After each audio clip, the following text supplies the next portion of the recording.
درود بیننده ارجمند، طاهری سفر هستم و تا 15 دقیقه دیگر شما را از استودیوی رادیو آزادی از شهر پراگ همراهی میکنم. امروز جمعه است 5 میون و نخست نگاه به سرخطی خبرها. بعد از آنکه مجلس نمایندگان آمریکا قرار کمک به اوکراین را قبول کرد، زلنسکی و پوتین از گفتگوی روبرو صحبت کردند. من خرسندم که آنها درباره ملاقات صحبت میکنند. فکر میکنم که ما در این کار سهم زیاد داشتیم. روسیه برای ساختن مکتب و تعلیم زبان روسی در آسیای مرکزی از جمله تاجیکستان میلیون ها دلار خرج میکند. سببش چیست؟ از روغن رستنی برای هواپیماها که رسین آماده میکنند، گرانی قیمت سوخت هواپیما در ژاپن را برای یافتن سوزشواری نو باز کرده است. و شروع میکنیم از یک خبری مهم. به اطلاع دریافتی رادیو آزادی، یک گروه از ساکنان ناحیه بلجوان را با گمان آتش زدن حجره خوابی دادستان مراد مقیمزاده بازداشت کردند، در حالی که مقامات شرح نمیدهند. دو منبع رادیو آزادی در نهادهای انتظامی ولایت ختلان روز 5 میون گفتند که این گروه از 8 نفر عبارت است. یکی از منبع‌ها با شرط فاش نشده نامش به رادیو آزادی گفت تحقیق ابتدایی روشن کرده است که آنها چند سال باز با نام گلخن افروزان در جماعت سری خواستار بلجوان فعال بوده، گویا به ضد بی‌عدالتی مبارزه می‌بردند. مثل فیلم رابین گود در گذشته در چند آتش‌زنی دیگر دست داشتند. مصاحبان رادیو آزادی علاوه کردند که پرونده 8 عضو گلخن افروزان از طرف ریاست کارهای داخلی ولایت ختلان تفتیش می شود و احتمال است که بعضی از جزئیات به زودی به دست بیاید. تا کنون موقع بازداشت شدگان یا نزدیکان و وکیلان مدافعشان معلوم نیست. حجره را که دادستان ناحیه بلجوان مراد مقیمزاده خوابیده بود شب 20 می آتش زدند. انگیزه این کار رسما گفتن نشد. مراد مقیمزاده 44 ساله یک سال پیش برای کار در مقام دادستان ناحیه بلجوان به این گوشه ولایت ختلان رفت، اما بعد از سوختن حجره خوابش که همزمان سبب تفتیش فعالیتش گشت از کار رانده شده است. پیش از آن که برگردیم به تاجیکستان، رو میاریم به مسائل مهمی بین المللی. مجلس نمایندگان آمریکا روز 4 میون قانون کمک به اوکراین و اعمال تحریم‌های نو به ضد روسیه را قبول کرد. طرح که قانون دستگیری از اوکراین نام دارد و ماها باز بدون بررسی مانده بود، با 226 رای موافق در برابر 195 رای مخالف تصویب شد. روز پنجشنبه 18 وکیل حزب جمهوری خواه و یک وکیل مستقل به طرفداری این طرح آواز دادند. گزارشی را در این باره میرزا نبی خالقزاد تقدیم می‌کند. سرنوشت قانون دستگیری از اوکراین هنوز نارفشن است، زیرا برای حکم اجرا گرفتن سند آن را باید سنات، پالات بالایی کنگره نیز تصویب کند. اما رهبران حزب جمهوری خواه در سنات تاکنون اجازه ندادند که طرح سندها درباره تحریم روسیه برای گیری گذاشته شوند. حتی اگر طرح از سنات هم بگذرد، احتمال زیاد دارد که رئیس جمهور دونالد ترامپ آن را امضا نکند. سالهای اول حمله روسیه به اوکراین در فوریه سال 2022 اکثر اعضای کنگره از هر دو حزب از کیف حمایت می‌کردند. اما از زمان بازگشت دونالد ترامپ به کاخ سفید در ماه ژانویه سال 2025 از جمله رهبریت مجلس نمایندگان و سنا نسبت به اوکراین سرتر شدند.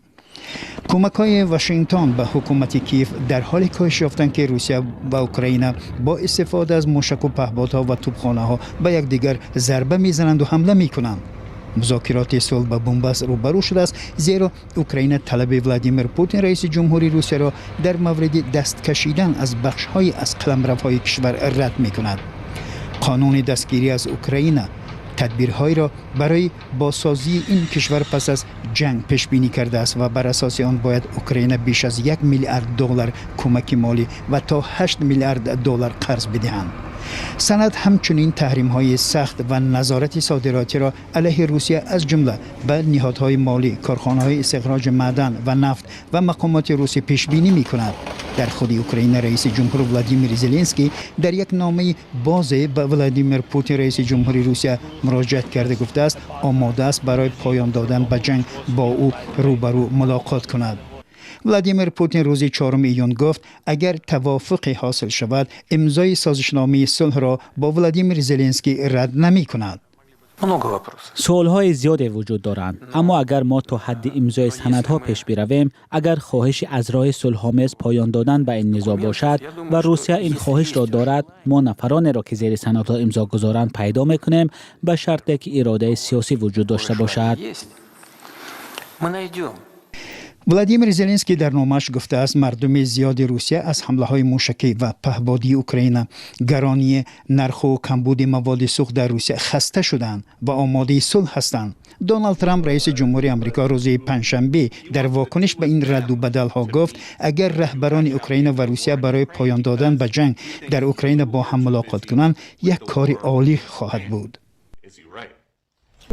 من خرسندم که آنها درباره ملاقات صحبت میکنند. فکر میکنم که ما در این کار سهمی زیاد داشتیم.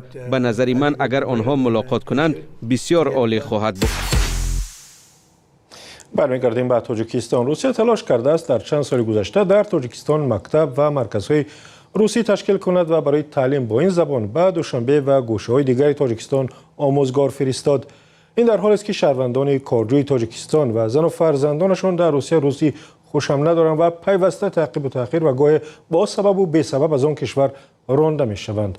در یک گزارش در بخش مرکزی رادیو آزادی معلوم کردند که سرمایه‌گذاری‌های روسیه در این بخش در تاجیکستان بیهوده نیست و در پس تعلیم و تربیت منفعت‌های سیاسی نهفته است.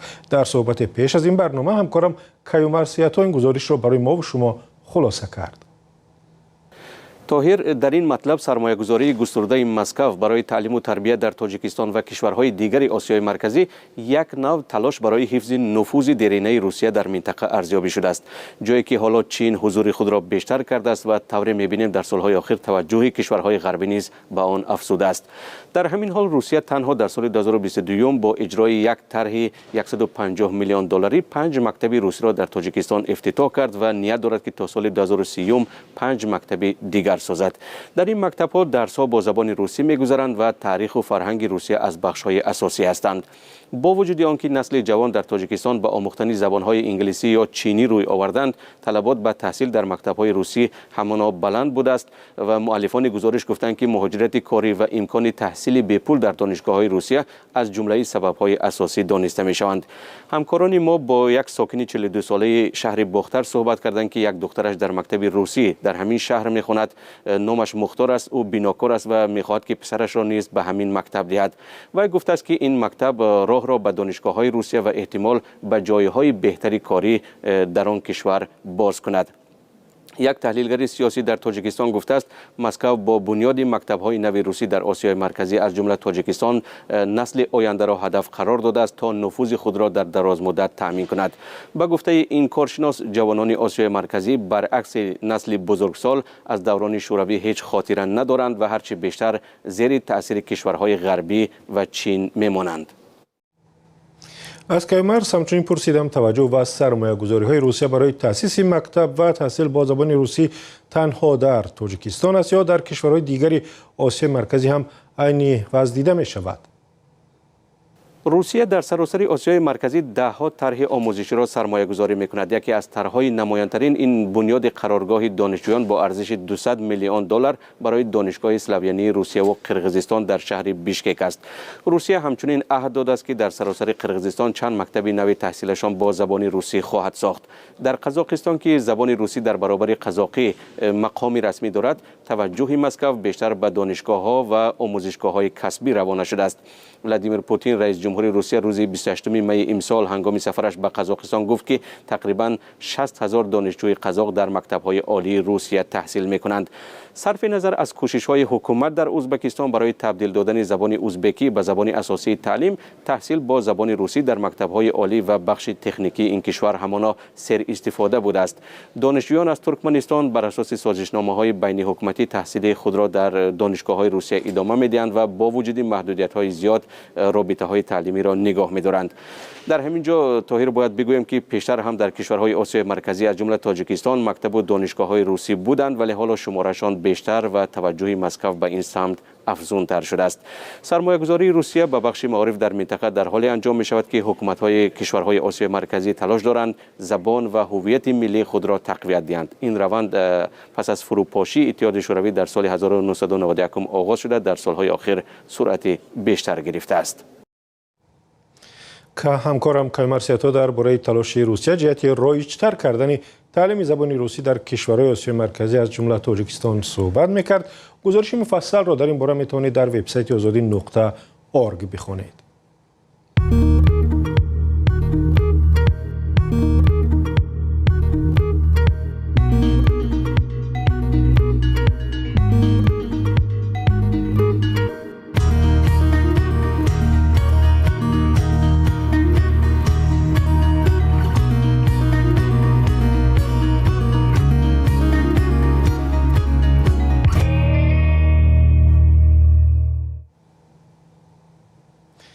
در ژاپن می‌خواهند هر قطره روغن باقی مانده بعد از پختن غذا را به مواد سوخت هواپیما تبدیل بدهند. اگر این برنامه حکومتی اجرا شود، در سال 2030 10% مواد سوخت هواپیماهای ژاپن از حساب روغن‌های استفاده شده خواهد بود. در بسیاری از کشورهای جهان روغن یک دفعه استفاده شده را دیگر برای پختن غذا استفاده نمی‌برند. گزارش را در این باره همکارم اسکندر خواجه میرزاده تقدیم می‌کند. ماکی واتانابه با کمال احتیاط پسمانده روغنی را که برای پختن غذا استفاده برد به ظرف پلاستیکی میگیرد. این ساکن توکیو که غذای بریان را دوست می‌دارد، سالانه نزدیک 40 کیلوگرم روغن استفاده شده را به نهادهای مربوطه تقدیم می‌کند. این اقدام که زیر شعار هم بریان کن و هم پرواز عملی می‌شود، بخشی از برنامه زیست محیطی در ژاپن یا خود ژاپن است که هدف از آن کاهش گازهای گلخانه‌ای می باشد. به فرق از سوخت عنعنوی، موادی که از روغن رستنی آماده می شود، مقدار فوق‌العاده کمی گاز گلخانه‌ای تولید می کرده است. واتانابه امیدوار است که مردم بیشتری به این برنامه همراه می شوند. خبرنگار رویترز خاطرنشان می کند که تشبوس استفاده روغن استفاده شده برای پرواز هواپیماها زمان تطبیق می شود که ایران راه‌های جهانی صادرات مواد سوخت را بسته، سببگار بالاروی جدی نرخ نفت و گاز در بازارهای جهانی شده است. ژاپن که ذخیره کافی سوخت داخلی ندارد، کوشش می‌کند ساکنان را به جمع‌آوری روغن استفاده شده و تقدیم آن به نهادهای مربوطه دولتی شوقمند کند. اگر تشبوس هم بریان کن و هم پرواز عملی گردد، در سال 2030 در این کشور 10% یا خود نزدیک 1 میلیارد و 600 میلیون لیتر سوخت هواپیماها از روغن استفاده شده استحصال خواهد شد. به ساکنان مشورت داده شده است که روغن استفاده شده را در ظرف‌های خاص گیرند و به جایهای معین سپارند. به قول مردم آگاه، حالا پیشرفت خیلی سست بوده. سالانه همگی 0.3% سوخت هواپیماها از روغن استفاده شده تولید می‌گردد.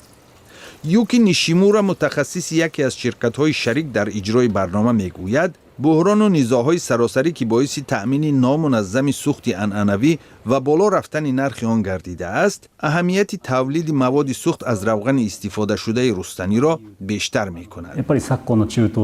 با نظرداشت وضع فعلی خاورمیانه، ارزش مواد سوخت آلترناتیوی عملاً بالا می‌رود. به فکرم همین وضع باعث افزایش نرخ مواد سوخت بیولوژی و از جمله مواد سوخت از روغن استفاده شده می‌گردد.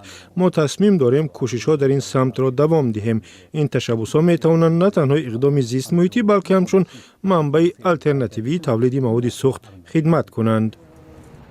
حکومت تلاش دارد جمع روغن استفاده شده 7 میلیون و 800 هزار عائله ژاپنی را تقویت بخشد.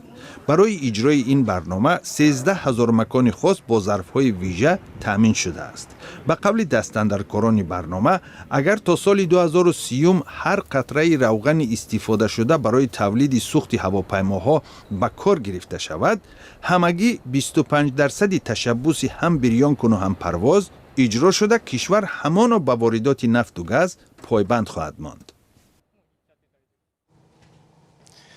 و کمیته حالاتهای فوق‌العاده تاجیکستان هلاکت 2 نورسی را در ناحیه شمس‌الدین شاهین شرح داد. در دفتر مطبوعات کمیته امروز به رادیو آزادی گفتند بیگاه 30 ایون برادران بلال و سلمانشاه غفورزاده ها در دهه دره آب به نگاهبین چاروا مشغول بودند که بارانی سخت باریده است. به قول منبع سلمانشاه 11 ساله از سردی و کرخچوی بدن در چراگاه به هلاکت رسیده است.